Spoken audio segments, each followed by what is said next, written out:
उठाकर फूल की पत्ती नज़ाकत से मसल डाली, इशारे से कहा हम दिल गाए सा हाल करते हैं।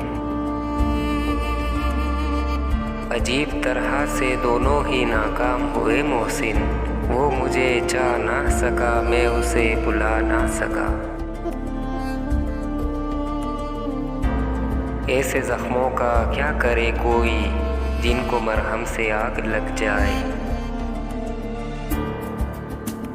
तुझे थकना तुझे सुनना, तेरा हंसना मचल जाना, हमारे गम के आंगन में फ़कत दो चार खुशियाँ है। ये मेरी ज़ेस्त की सबसे बड़ी तमन्ना थी, वो मेरे साथ मेरे नाम की तरह रहता।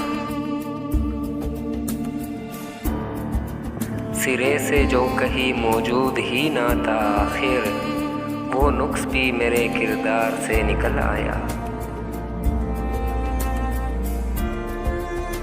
नज़र से दूर होकर भी ये तेरा रूबरू रहना, किसी के पास रहने का सलीका हो तो ऐसा हो।